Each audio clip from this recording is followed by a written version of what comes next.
Hello, Taylor Ellwood here, and welcome to the Magical Experiments video today, where I'm going to be talking about my journey into sacred masculinity, part one, and talking a bit about how, what this work is and what I'm doing and where it's going.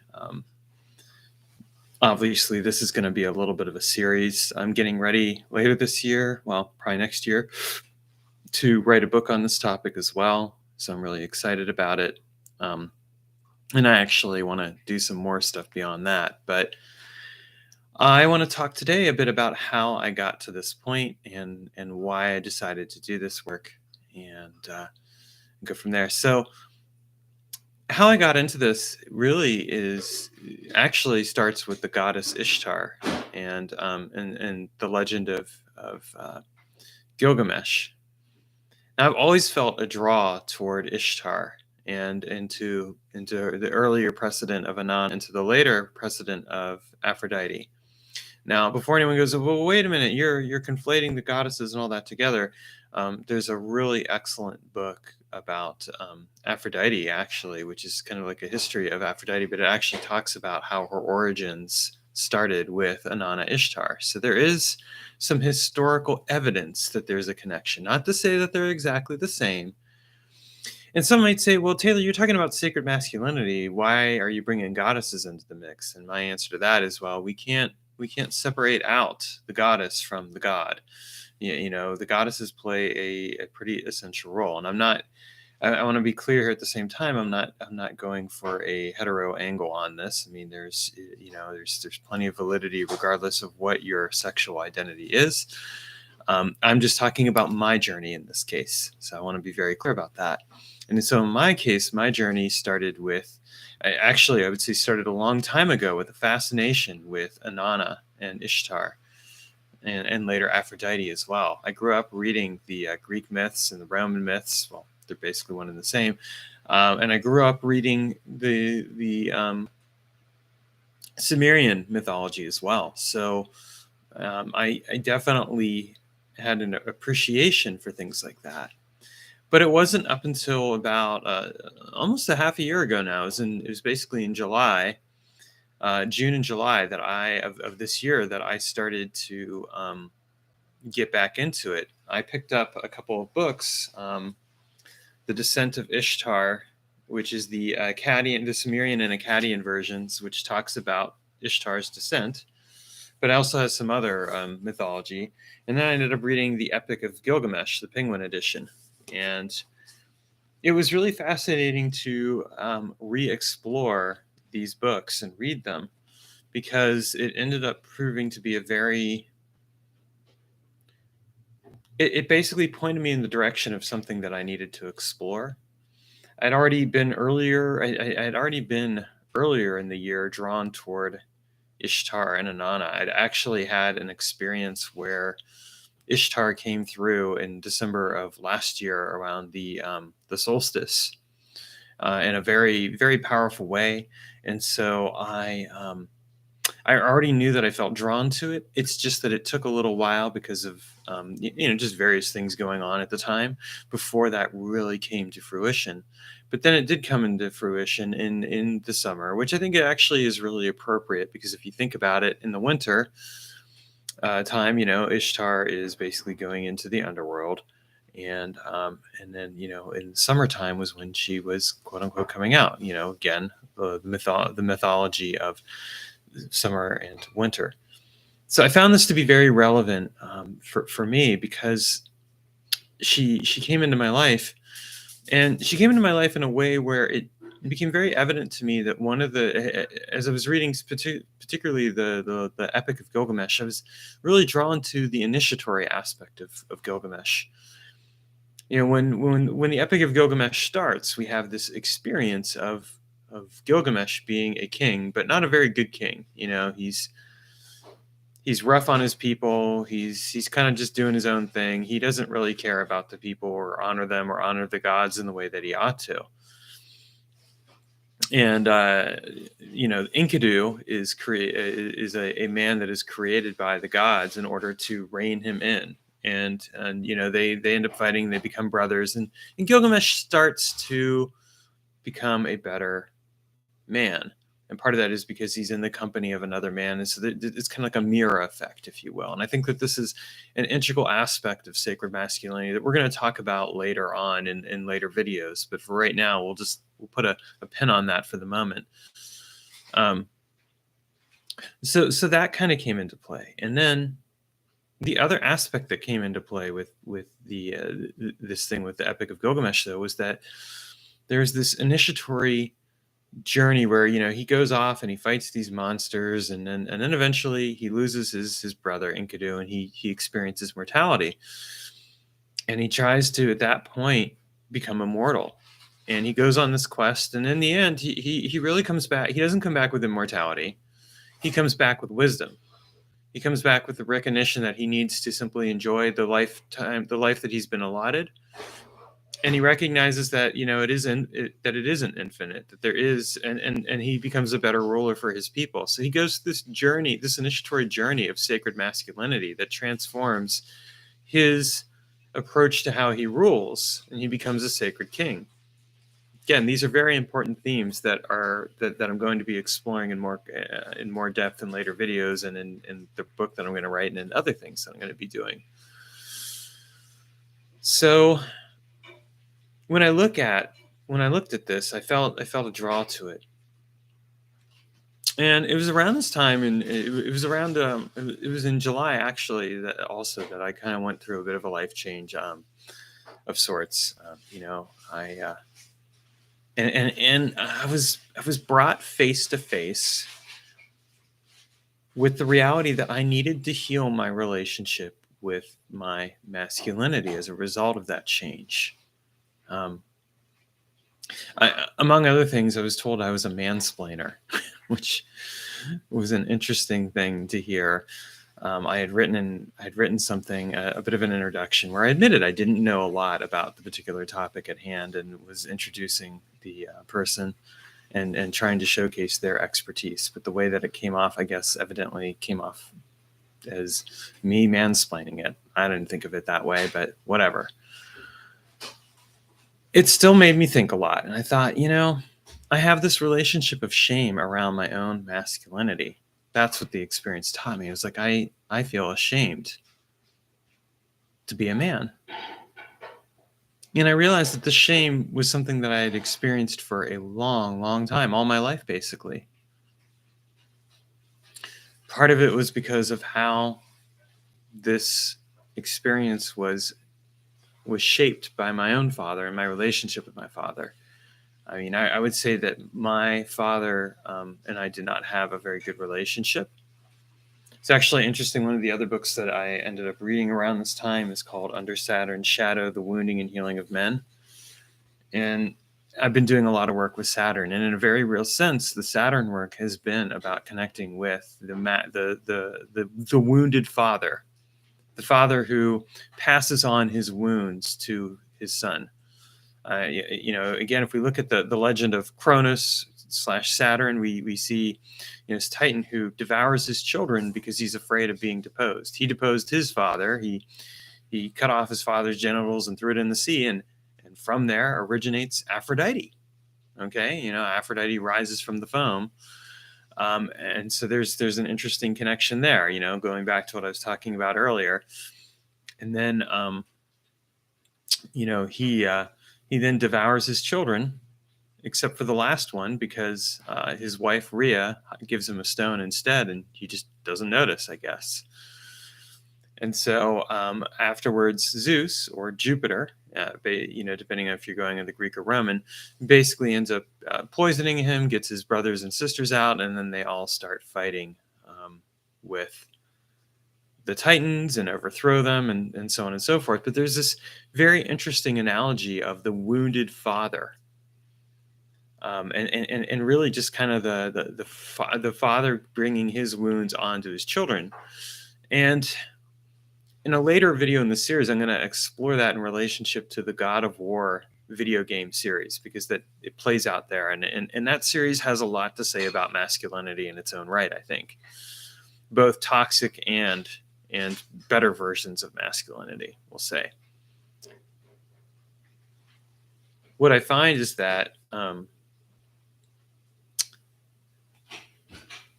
in relationship to this, I was reading this book, the Wounding and Healing of Men, and it really helped me to understand the fundamental shame that I have felt as a man at the root of my being, and helped me understand why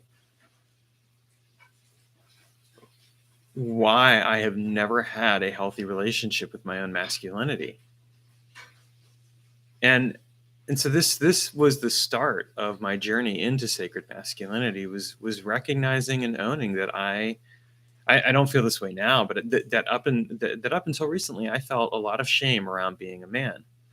And so that comment of me being a mansplainer actually ended up being one of the best things that I heard. Not that I agree with that comment, um, but it it forced me to look at my relationship with my masculinity, and it forced me to look at the fact that there is a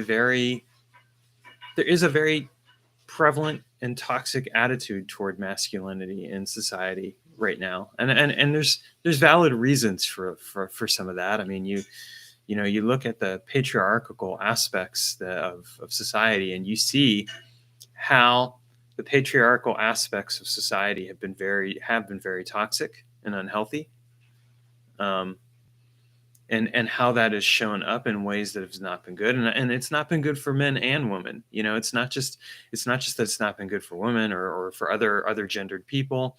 It's not been good for men either. And then you see as a counterpoint to that, the rise of feminism, and kind of as a response to that. And that has been a there's been a necessary balancing of the scales in a lot of ways with that, but sometimes it's gone into a direction that I would say has been extreme enough that it has become unhealthy at times for men, I think. And a lot of people will say, well, you're a white middle-aged man, you have privilege, you can say, you're saying all these things, but look at where your circumstances are. And I would say, well, there may be some truth to that, and I won't disagree with it. But at the same time, I think that it doesn't change the fact that for me, speaking to my own experience as a man, I have not felt comfortable being a man in this society. I have not felt proud to be a man. I have felt ashamed. I have felt like there is something wrong with me for being a man on many different levels. And I realize now that's simply not the case. What has been wrong has been what society has taught us about masculinity, what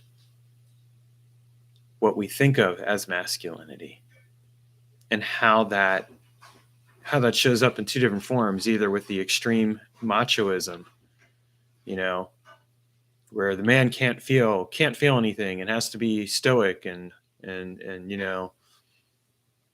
a an out of touch remote figure. That doesn't work. Or the stereotypical nice guy, the person who bends over backwards and puts everyone else's needs before his own, but ends up sabotaging the relationships that he has because he isn't getting his own needs met, and because he feels emasculated and stymied. So for me, it's been this interesting journey of realization, and reading the Epic of Gilgamesh, kind of started this for me. Rereading it, really. I mean, I'd read it a long time ago, but rereading it and realizing that I need to heal my relationship with my masculinity. I need to heal the way that I navigate my relationship with being a man, because the messages that have been shared about being a man are not good messages. Men, I think men are treated as people who are out of control. They have no discipline, no ability to control their sexual desires, or whatever else. And they're always trying to control other people, or they're the stereotypical nice guy. And I don't think that that's entirely inaccurate, that people have felt that way about men.